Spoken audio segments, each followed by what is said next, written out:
آپ کو معلوم ہے کہ ماہ ربیع الاول کا آغاز ہو چکا ہے۔ یہ ماہ مبارک حضور صلی اللہ علیہ وسلم کی سیرت مطہرہ سے ایک بڑا گہرا تعلق رکھتا ہے۔ حضور کی ولادت باسعادت بھی اسی ماہ مبارک میں ہوئی، اگرچہ تاریخ کے بارے میں اختلاف ہے۔ حضور کا انتقال بھی اس ماہ مبارک میں ہوا، اور وہ متفق علیہ تاریخ ہے 12 ربیع الاول اصل میں حضور کا یوم وفات ہے، اور اکثر محققین کی رائے یہ ہے کہ آپ کا یوم ولادت جو ہے وہ 9 ربیع الاول ہے۔ یہی وجہ ہے کہ مجھے یاد ہے کہ ہمارے بچپن میں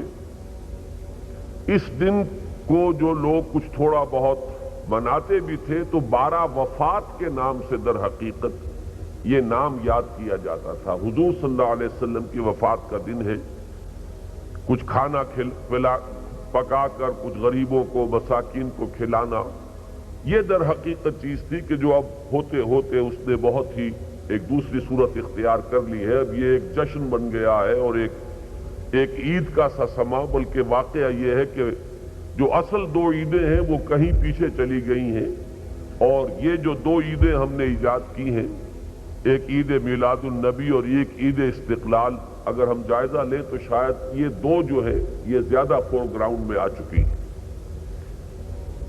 لیکن یہ کہ جہاں تک آپ کی ولادت اور آپ کے وفات کا اس ماہ مبارک میں ہونا ہے وہ ثابت ہے۔ مزید برآں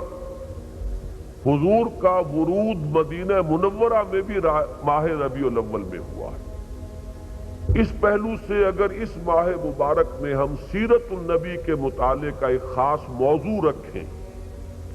کسی تاریخ کے تعین کے بغیر اس مہینے کی مناسبت سے سیرت مطہرہ پر گفتگویں ہوں، غور و فکر ہو،